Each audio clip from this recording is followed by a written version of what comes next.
back to the finale of my Oscar Rundown series as I go in great detail and discuss the movie BlacKkKlansman, and I discuss briefly the favorite in Roma.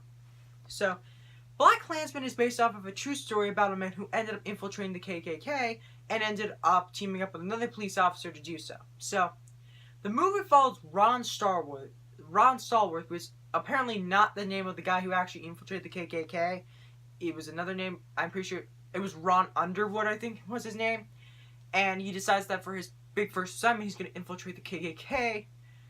But, being he's sort of a rookie at this, he ended up using his real name by accident. And he ends up teaming up with another cop named Philip Zimmerman, played by Adam Driver, who, aside from Topher Grace, who plays David Duke, David Duke, he's the only actor I know from this because he's Kylo Ren from the Star Wars sequel trilogy. So there's that. So they pretty much have to team up in which, he's going to be trying to act like this person, because the Ku Klux Klan, they pretty much just don't like Jewish people. They don't like people of color. They don't like anybody except just pure white Christians and all that other stuff. That's all they care about. And this is a very good return to force from Spike Lee, as from what I've heard, because this is the first film I've actually seen of him. I'm planning on checking out movies like he did called Do the Right Thing, Malcolm X, and 25th Hour. I heard those are really, really, really good, but this is the first of his movies I've seen because, this did get nominated for Best Picture, so I, of course, have to, I'm going to do the rundown. But I thought this was a very well movie. It was a really, really good movie. One thing that you should go into this is that expect the first 2 acts to have comedy in them, and the third act is just played completely seriously. There's no jokes in it whatsoever. So there's that. So here's what ended up happening. When Philip tried to play like the white version of Ron, essentially is what I'm trying to go with. There's this one guy that does not completely trust him, and he pretty much tries to convince him to take this lie detector test while he has a gun to his head, and it's very sort of uncomfortable, but not as uncomfortable as some of the stuff that happens in the third act of this movie, which I will go into later. But first off, I just want to say it's shot really, really well. Everybody does a great performance in here. From what I've looked up, it is very historically accurate. But yeah, that's just sort of the overviews. Now, while Ron is trying to do this, he's currently in he's trying to pursue a relationship with a black rights activist. I forgot her name or the actress who played her, but I do know he's trying to do that. And apparently, they're not big fans of cops because, for reasons I will discuss later what happens in the third act. But yeesh, wow. And not only that, but this is a very, very important movie today because after they show what happens in the third act of this movie, they end up showing real life footage of all those people just protesting outside. And then it just shows a real thing of Trump saying, like, these are bad people, but these are worse people, or something along those lines. And you do sadly get to see footage and photos of when that woman ended up getting hit by that car. This just goes to show the fact that some things never change. Like, this is a war that will always keep going on. Now I'm going to discuss what happens in the third act. So, apparently there was a guy who ended up coming into the picture very late in the game, actually. I do kind of wish that they may have had, like, one scene of him beforehand, but then again, it's just me. In which he pretty much tells, hey, his name's not Ron Stallworth. His name's Philip Zimmerman. I know him because he ended up arresting me a while ago, and I ended up seeing his name. And then, apparently, they're planning on planting a bomb near the, Ron's girlfriend's place. So he tries to go over there and warn her, but a bunch of cops are there thinking that the guy who ended up trying to force, Philip to take a lie detector test, he gets his wife to implant the bomb, but while Ron's trying to stop her, a couple of police officers come by and they think that he's harassing her, and they pretty much try and arrest him, and thankfully, and they were pretty much about to blow up the thing, but she couldn't get it in the mailbox, so she put it underneath the car, and the bomb ends up going off and ends up killing the guy, and Philip, thankfully enough, comes to save the day by pretty much showing the fact that he is an undercover cop, and he pretty much shows his bag, and he's like, he's an undercover cop, you morons, or something along those lines. And then you're thinking, oh yeah, it's happy ending. But then you see that all the footage I just previously mentioned about all the people protesting, Trump saying about how these are bad people, these are worse people. You do see footage of the woman getting the car, and you see footage of the real David Duke, who's played by Topher Grace in the movie, because I know who Topher Grace is, because I have not seen that 70s show, but I do remember he was in Spider-Man 3 as he played Venom, but that's a completely different can of worms.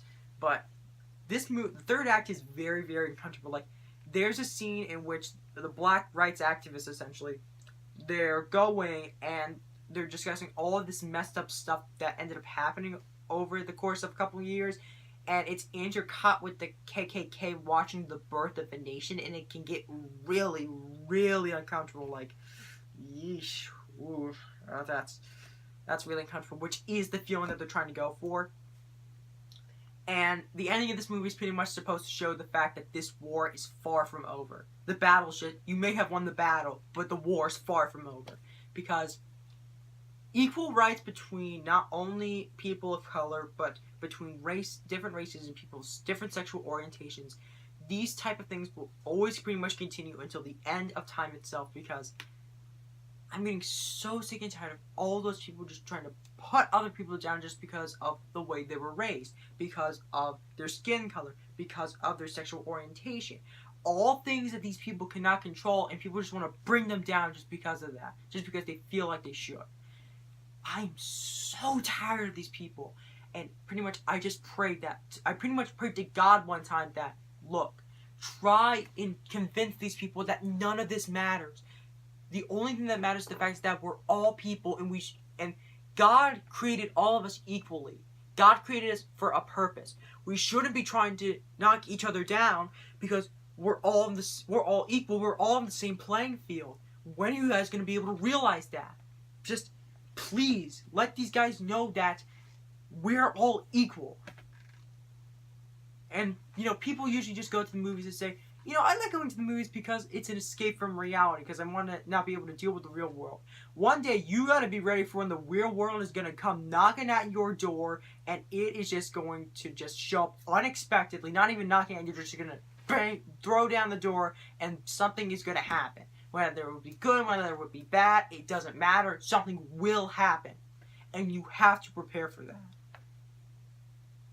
Sorry, I went off on that side tangent, but just something that's been on my mind for a little bit ever since I saw this movie. So yeah, definitely going to give this an 8.5 out of 10 because it's really, really good. So now I'm going to briefly discuss The Favorite and Roma because I just saw these a little bit ago. So The Favorite is pretty much about the tale about how the Queen Anne is, she's having to deal with trying to choose between two people for the right to be her favorite, Sarah or Abigail. And I'm going to be real with you. This is probably the most weird movie I have ever seen from 2018. And keep in mind, this is one of the guys that ended up seeing Sorry to Bother You and thought that was very bizarre and weird. But this is probably weirder than that. But that's only because this is coming from a director who did a movie called The Lobster, in which you pretty much have to date somebody, and unless you don't find that special someone, you will be turned into an animal. So, yeah. Here's some stuff that I liked about the movie. I thought the cinematography was nice. I thought some of the angles were very interesting. I thought the performances from Olivia Colman, I think that's her name, Rachel Weisz and Emma Stone were all good. I thought the way that they're able to really show this time period was great. It's really interesting. And very much like Vice, it's very much one of those movies in which I don't entirely know how to rate it. So I think professionally I might give it a 7.5 again. But personally, it's just another one of those question mark movies in which I don't know what to give it. So there's that. And Roma, which I just so happened to have seen just a couple hours ago. Man, what a movie. This was a movie in which I had a hard time getting through because, oh wow. Because one, I get distracted easily sometimes, and two, it's very difficult to be able to get through these. This is sort of semi-autobiographical of the director who ended up having to experience a lot of these things. Now, I like this movie. I liked it a lot. Here's some things I liked. I thought the performances were good. The cinematography is absolutely stunning. The direction and the writing is absolutely great. So in case you're wondering what the plot of Roma is, it's about these two sort of house cleaning ladies or whatever, and they're pretty much just trying to help these mother take care of her 4 kids while their father is away for an extensive period of time. And that's pretty much the entire movie. It's just sort of showing the life of what it's like to be in Mexico around the 70s. And we see that the main character of this movie, she ends up getting pregnant, and her boyfriend ends up dumping her, and he's like, look, if you ever come near me again about this, I will not only beat you, I will also beat your child. And yeah, that's very, very ugh. And there's also another scene in which the mother ends up finding out that the reason why the husband left was because apparently he went to go to Quebec, but the real reason was because he was cheating on her, and she wanted to get a divorce.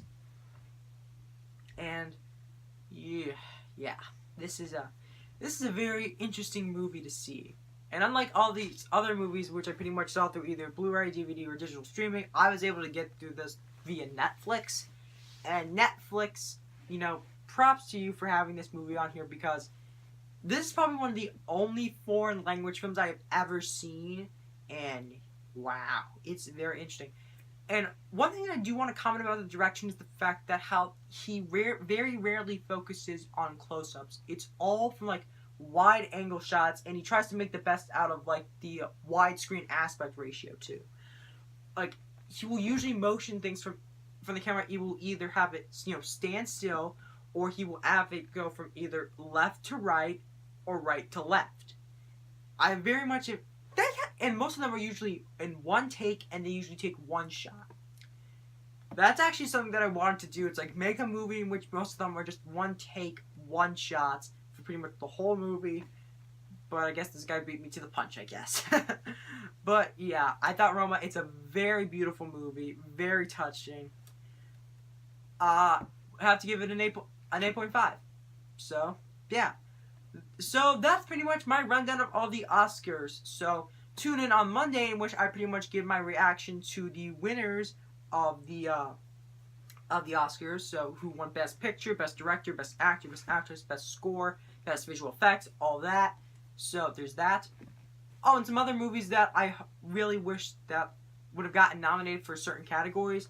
I wished If Beale Street Could Talk would have gotten nominated and got shown a little bit more love. Same thing with A Quiet Place and Hereditary. Very sad that both of those movies pretty much just got ignored.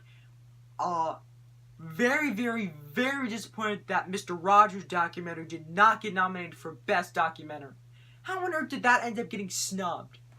Critics loved it. Audiences loved it. How on earth did it get snubbed at the awards? Please tell me how. Sorry, that's just something that I've just been really upset about.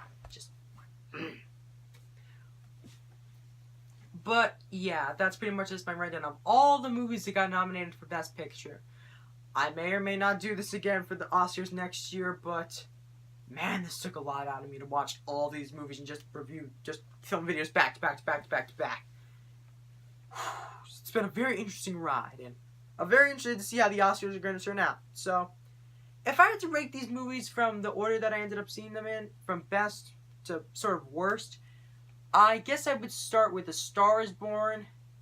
Oh man, now I'm trying to remember all the movies that I saw. Okay, so I would go with Star Is Born, Black Panther, Roma, Green Book, Bohemian Rhapsody, then Green Book, then the Roma, then The Favorite, and then at the very, very bottom, Vice. But that doesn't mean that I didn't like any of these movies. Even Vice, I thought had some good points it had some good moments to it, you know? But that's just my own personal opinion. But I don't think any of these movies are quote-unquote bad. They range from either okay to absolutely phenomenal. So, yeah, that's just my conclusion to the Oscar rundown. Tune in for my reaction to pretty much what I said beforehand with, me reacting to who wins for Best Picture on all those other awards on Monday. So, till next time, stay gold.